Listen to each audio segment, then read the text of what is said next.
भगवान भी गुफा के अंदर प्रवेश कर गए तो गुफा के मुख्य द्वार पर एक छोटी सी कन्या उसी मणि के साथ खेल रही थी।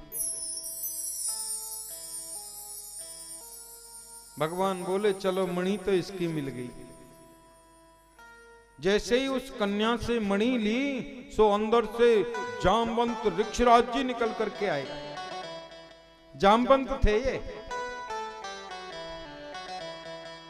और ऐसा युद्ध हुआ द्वारकाधीश और जामवंत में। जामवंत जी महाराज की नस नस ढीली हो गई, पहचान गए यही तो मेरे राघव हैं, यही तो मेरे गोविंद हैं। चरण पकड़ लिए, महाराज मेरी इच्छा पूरी हो गई।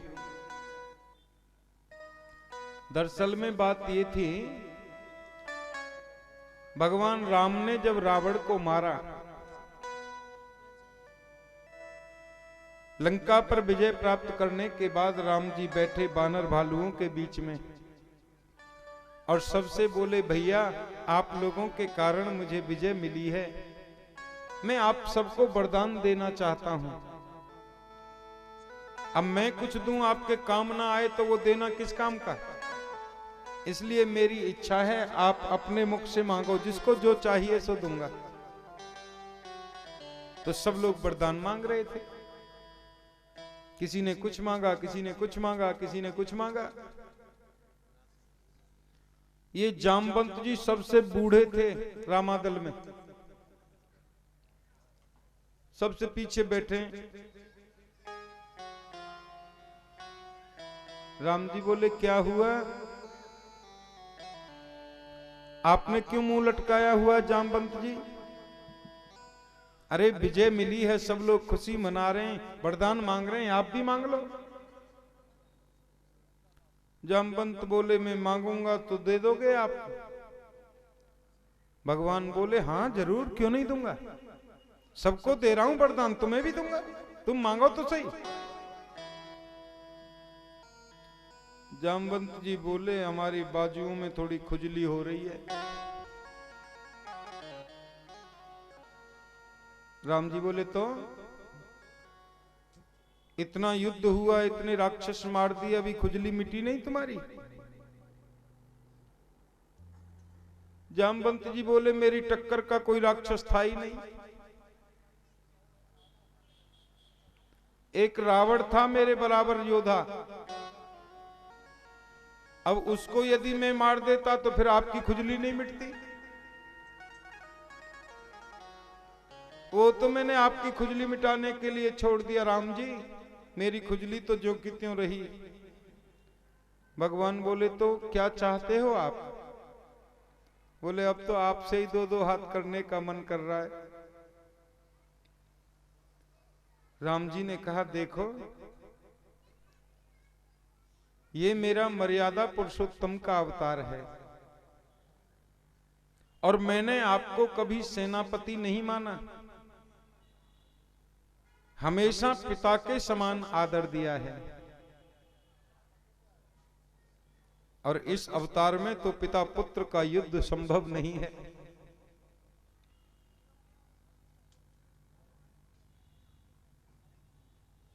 जामवंती बोले तो हम तो तभी अलग बैठे थे, आपने कहा मांग लो तो मांग लिया था, चलो हमारी इच्छा पूरी नहीं होगी और क्या है।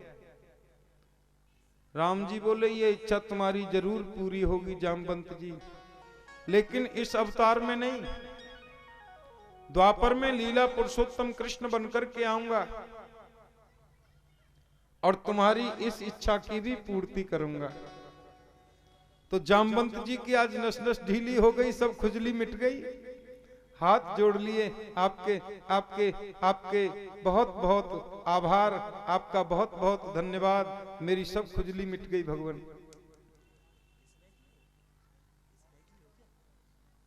बोले ये मणि मुझे चाहिए जामवंत जी। भगवान जामवंत बोले देखो प्रभु खाली मणि से काम नहीं चलेगा, अब तो मेरी बेटी भी आप संभालो, मैं तो भजन करने जाऊंगा। आपने वरदान दिया था खुजली मिटने का, वो पूरा हो गया, अब मेरी जीने की इच्छा नहीं है। जितना समय बचा है अब इस बेटी के कारण मैं भजन नहीं कर पाता। सुखदेव स्वामी कहते हैं, परीक्षित, उस कन्या के हाथ पर मणि रखी जामवंत जी ने और भगवान को पाणिक ग्रहण करा दिया, नाम है जाम्बवती। तो दूसरा विवाह हुआ जाम्बवती के साथ। पहला तो कल हमने श्रवण किया था रुक्मिणी जी के साथ। भगवान जाम्बवती को मणि के सहित ले आए, मणि ला करके सत्राजित को दे दी, ये लो तुम्हारी मणि, बेकार का कलंक लगा दिया मुझे। अब सत्राजित महाराज को रात भर नींद नहीं आई, मैंने तो झूठा कलंक लगा दिया द्वारकाधीश पर। रात भर नींद नहीं आई तो पत्नी बोली, क्यों नहीं सो रहे हो? बोले, क्या बताऊं, द्वारकाधीश पर मैंने कलंक लगा दिया, अब तो जिंदगी भर हमारी ऐसे ही तनातनी बनी रहेगी। पत्नी बोली, तनातनी मिटानी है तो रिश्ता कर दो उनके साथ, संबंध जोड़ लो। बोले, कैसे संबंध जोड़े? बोली, हमारी बेटी है सत्यभामा, शादी के योग्य है, द्वारकाधीश से बढ़िया उसको वर कौन सा मिलेगा। सत्राजित की समझ में आ गई और प्रातः काल हुआ, सत्यभामा को साथ में लेकर मणि को लेकर के चले गए द्वारका और क्षमा मांगने लगे, मैंने गलती कर दी, आपके ऊपर झूठा कलंक लगा दिया, अपराध हो गया मुझसे। भगवान बोले, कोई नहीं, अब तो मैंने तुम्हारी मणि दे दी ना।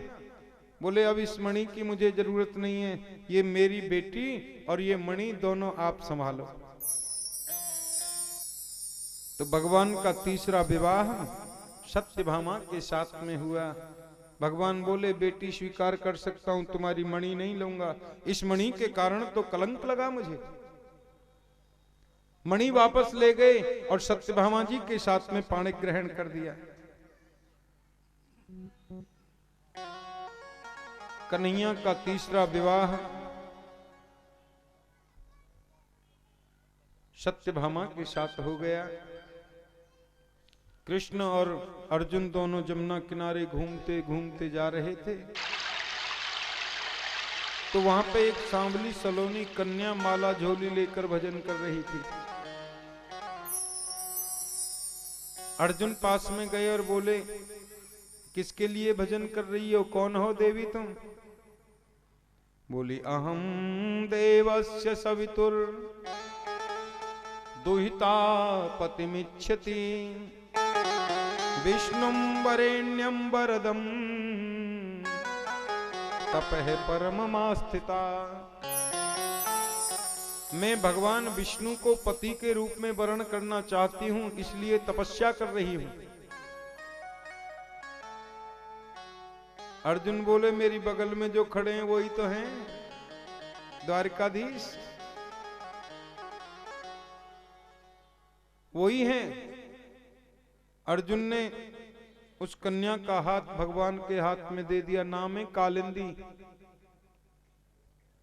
चौथा विवाह कालिंदी के साथ हो गया।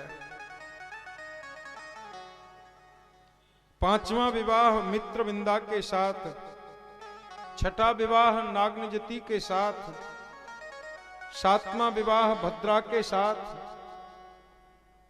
भगवान का अष्टम विवाह लक्ष्मणा के साथ हुआ। इस प्रकार 8 राजकुमारियों के साथ भगवान का पाणिक ग्रहण संस्कार हुआ। एक राजा था, राजा क्या असुर था, भौमासुर। कन्याओं का हरण करके लाता और इकट्ठी करके कारागृह में रखता। कई कई लोग अजीब अजीब तरह की प्रतिज्ञा कर लेते हैं। उसने प्रतिज्ञा कर रखी थी कि 21,000 कन्याओं के साथ एक लग्न में एक संग विवाह करूंगा। अभी 16,100 हुई थी। जिनकी कन्याओं का हरण करके ले गया, वो सब भगवान द्वारकाधीश के पास में आए बोले भौमासुर के आतंक से हमारी रक्षा करो। कहते हैं सत्यभामा को साथ में लेकर गए भगवान द्वारिकाधीश, भौमासुर का वध कर दिया। अंदर जाकर प्रवेश किया तो 16,100 कन्याएं हैं। द्वारकाधीश ने कहा अब सब मुक्त हो गई हैं, आप जहां चाहें जा सकती हैं। वो कन्याएं बोली कहां जाएं, हमारे पास तो 2 ही मार्ग बचे केवल, या तो हम सब आत्महत्या कर लें, कुएं में गिर जाएं, नदी में गिर जाएं, जहर खा के मर जाएं, या फिर हम सब गलत मार्ग का अनुसरण करने लगें, क्योंकि इतने दिन तक हम असुर के कारागृह में रही हैं, दुनिया का कोई राजकुमार हमारे साथ विवाह नहीं करेगा। लोक लाज के कारण माता पिता भी हमें अब वो सम्मान नहीं देंगे जो पहले देते थे। भगवान ने कहा ये दोनों ही मार्ग ठीक नहीं है। यदि आपको बहुत अच्छा लगता हो तो मैं आप 16,100 कन्याओं को अपनी पत्नी के रूप में स्वीकार करता हूं। कम से कम गलत मार्ग पे तो नहीं जाएंगी, आत्महत्या तो नहीं करेंगी।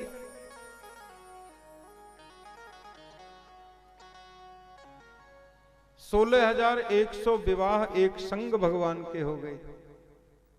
कितने हुए टोटल हैं जी? 16,108। देखो भगवान के विवाह तो 16,108 ही होने चाहिए। वेद में 3 कांड हैं। ज्ञान कांड जिसमें 4,000 मंत्र हैं, कर्म कांड जिसमें 80,000 मंत्र हैं, उपासना कांड जिसमें 16,000 मंत्र हैं। ये 16,000 उपासना कांड के मंत्र ही भगवान की 16,000 पटरानी है। 100 प्रकार के ऐसे उपनिषद हैं जो केवल कृष्ण भक्ति का प्रतिपादन करते हैं। वो 100 उपनिषद 100 पटरानियां हैं। 8 प्रकार की प्रकृति होती है। गीता में लिखा है अध्याय 7 के 4 श्लोक में कि भूमिरापो नलो वायु खम मनो बुद्धिरेव च अहंकार इति अन्मे भिन्ना प्रकृतिरष्टधा।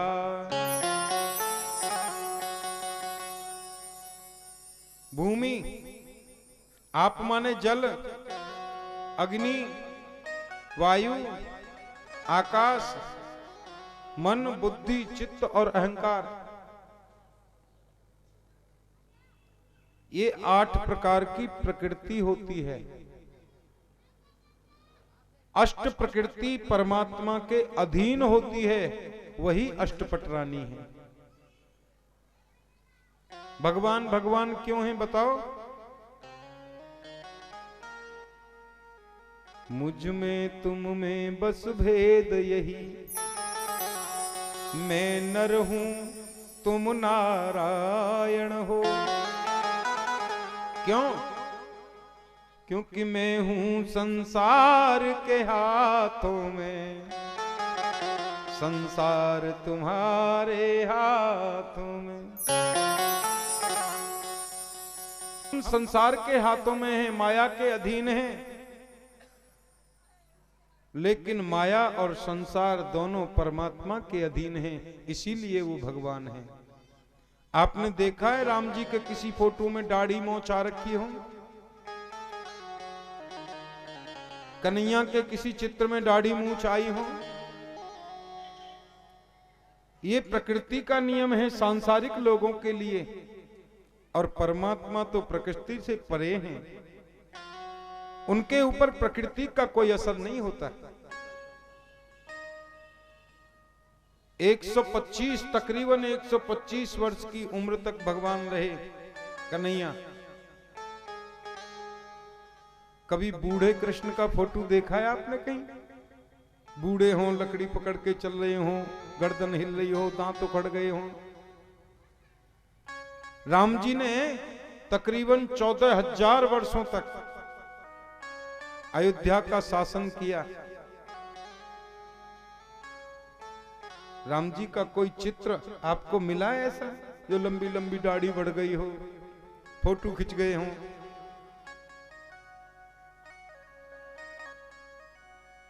घुटनों में दर्द हो रहा हो, चला नहीं जाता हो?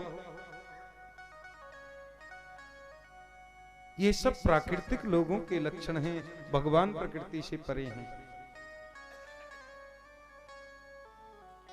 वास्तव में परमात्मा की विवाह तो 16,108 ही होने चाहिए, और भगवान ने 16,108 महल बना रखे हैं सबके लिए, अलग अलग महल। पुराने जमाने में जब लोग महल बनाते थे ना, तो महल के अंदर एक कमरा बनाते थे अलग से,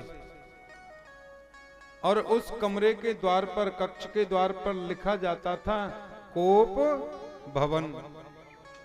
होता था ना राजाओं के यहाँ कोप भवन।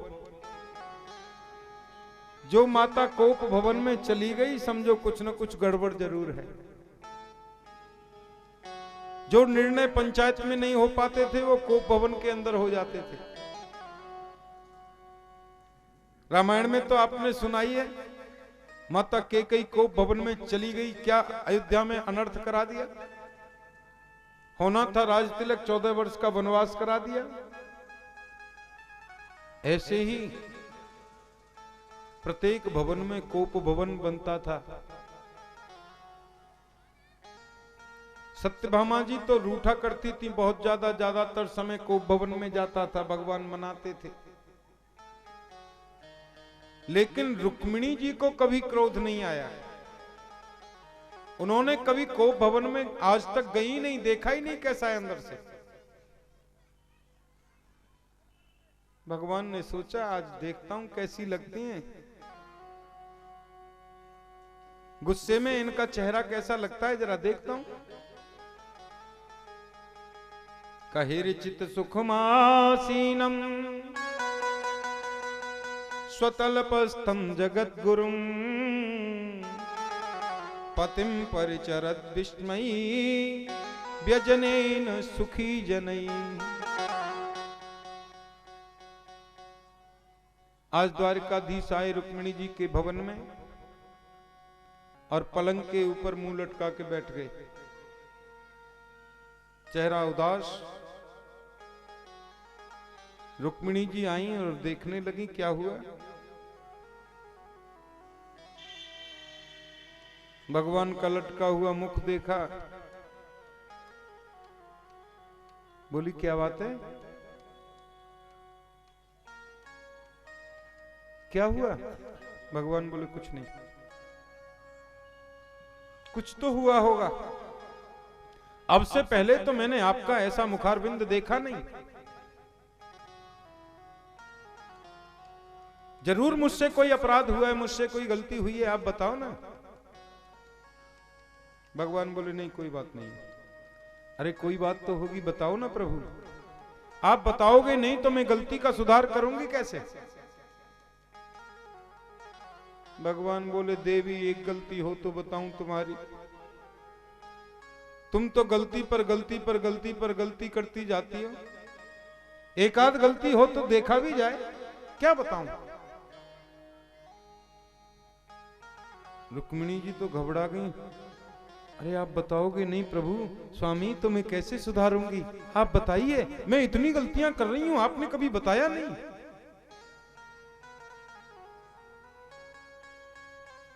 भगवान बोले सबसे बड़ी गलती तो आपने हमसे विवाह करके कर ली। कितना बढ़िया था शिशुपाल, उसके साथ विवाह कर रहा था तुम्हारा भाई रुक्मी। क्या मिला तुम्हें मुझसे शादी करके।